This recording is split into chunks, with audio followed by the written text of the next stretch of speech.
Let's talk about menopause belly. I get questions about this basically every day. And here's a specific question that I received from Lucy, who is awesome and she's been in my audience for a long time, been a part of my community.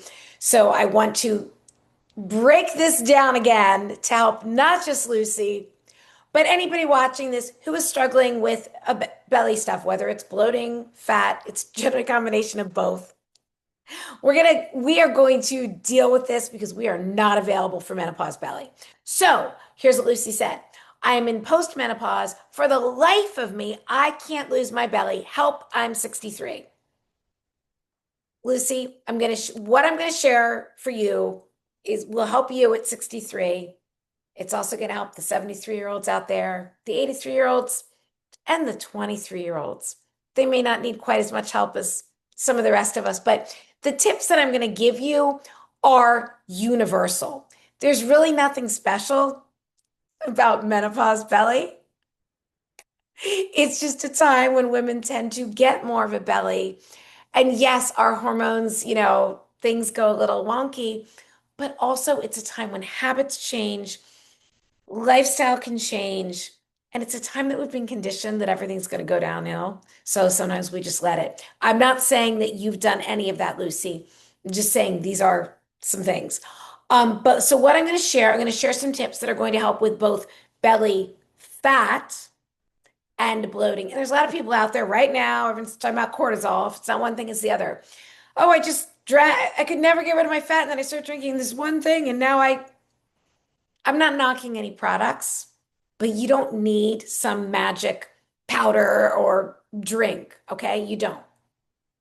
Again, not saying any of them are bad, not knocking anybody's side hustle or hustle, but um, you don't need that, and you absolutely can lose your belly.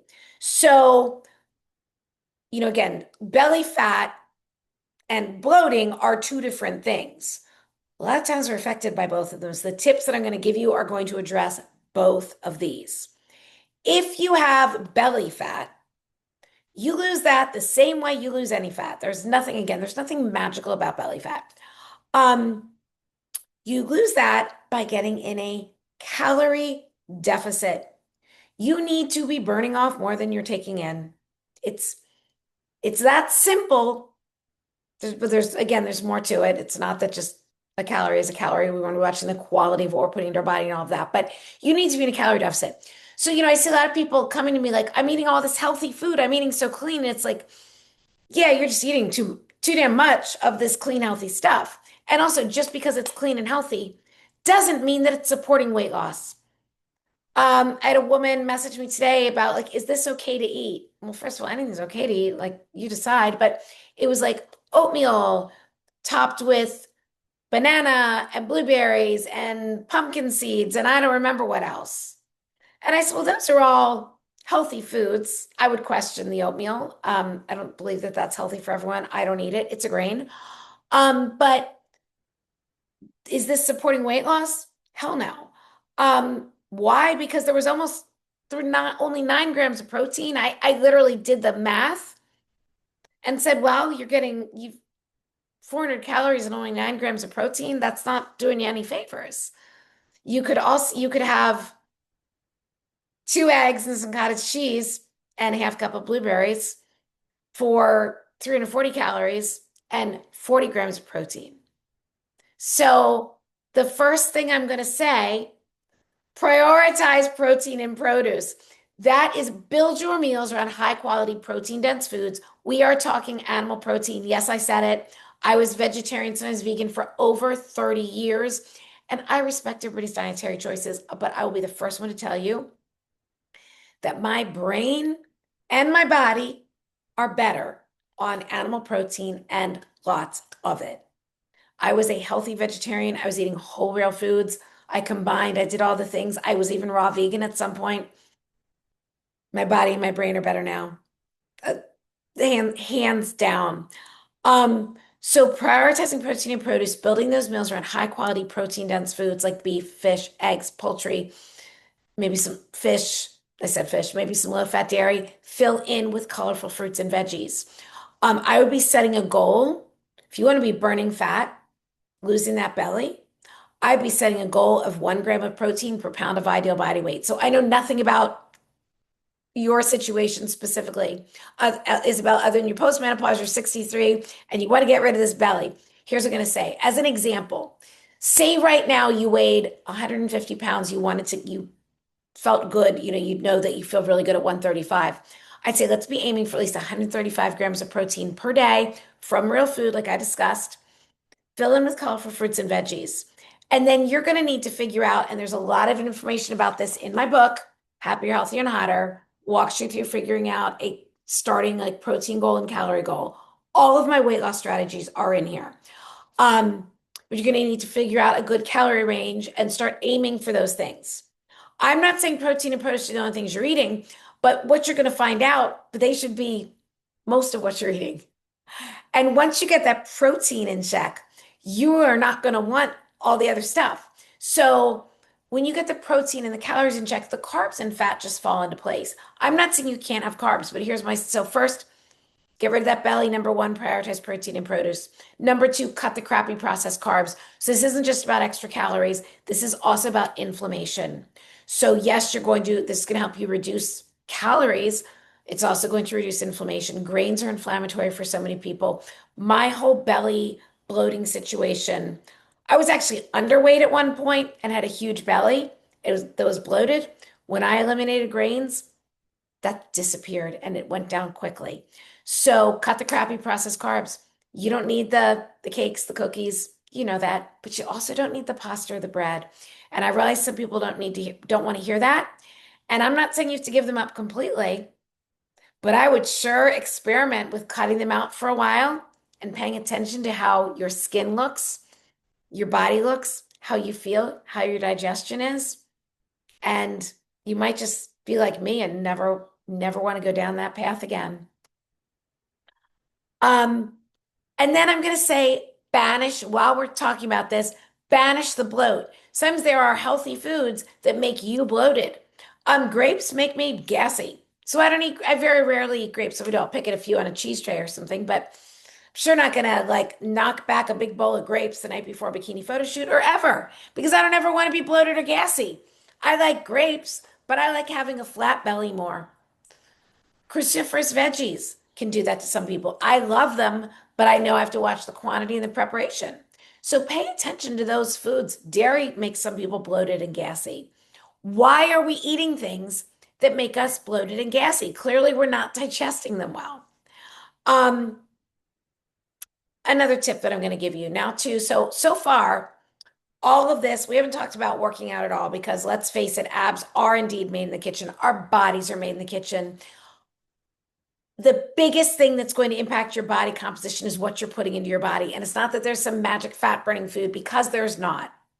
Yes, some foods support fat loss more than others. The foods I'm talking about, the protein dense foods, the fruits and veggies, the simple single ingredient foods are absolutely going to support you with your fat loss. But now we're going to get into the workouts. Walk, walk a lot, walk every damn day. Walking is so underrated for so many things, including fat burning. But it's also great. It helps to regulate your circadian rhythms. Get outside, get those eyes in natural light. You don't need sunglasses all the time. I almost never wear them. Get your eyes in natural light. That helps to regulate your circadian rhythms, which in turn improves sleep, helps to balance hormones, all of the things. Getting out in nature, those nature sounds, helps to regulate your nervous system. Bird sounds are actually like soothing and calming on a primal level. But walking is underrated for fat burning. You don't need any special equipment. Added some hills, you're going to get a better booty at the same time. So I personally aim for 15,000 steps a day. But what I would encourage everybody to do, 8 to 10,000 steps is a great goal. See how much you're walking now, just on average. Just use that free pedometer app on your phone. And then aim to increase that by like 1,000 steps a day for like a week, then 2,000, then another 1,000, and so on until you get into a good range for you. And then, of course, you know what I'm going to say. Planks are better than spanks. Planks, and by spanks, I mean shapewear, not, you know. So planks are such an amazing move for your entire body. and especially your core. A straight arm plank works your entire core. The forearm or elbow plank works those frontal, like those six pack muscles, and side planks are going to work your obliques. But if nothing else, just do a straight arm plank. I will plank every damn day. That's my abs workout most days. Usually that's it. And this thing else, and I think that this especially, again, these tips work for everybody, but here's one especially for the postmenopausal women, perimenopausal women, all the things. Watch the wine. Watch the wine. I see so many women, and I was one of them, guilty as charged, um, eating so clean and then drinking shitty wine. And most wine sold in the US, I don't know if you're in the US, Lucy, is shitty. There are over 70 additives approved for wine in the US, but even if you're drinking the cleanest wine out there, those calories add up fast. Alcohol in general can interfere with fat burning.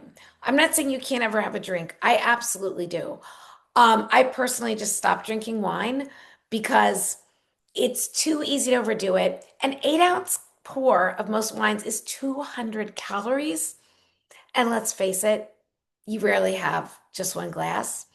And if we are at somebody's house and they're constantly topping us off, and oh, who's counting? And you're drinking out of wine glasses that look like a fishbowl, it's really easy to overdo it. And it's not just the extra calories, it's waking up the next morning not feeling your best. And, we can kid ourselves. And again, I was doing it. Oh, I'm fine. But my energy was off. I wasn't my best self. I wasn't my best mental clarity. I didn't want to walk the hills. I didn't want to work a little harder. So watching the wine again, I'm not saying you can't ever have a drink or do a little cheers because I absolutely do. But to watch it because I think that's really become a part of our culture where it's almost like accepted. There's a whole like mommy culture of drinks at every, I don't know, every meeting, every get together. And it adds up quickly. Be aware. That's what I'm saying. Be aware. I highly recommend writing down what you're doing, tracking what you're doing. It keeps us honest. So many tips, weight loss, fat loss. It's all in here. My latest book, Happier, Healthier, and Hotter, immediate digital download. I'll put the link in the caption. Um, Lucy, great question. I am cheering you on. Please let me know how you're doing with this. And to everyone who's watching, have an amazing day. If you're enjoying my very organic content here on YouTube, I would be so honored if you subscribe, tell a friend.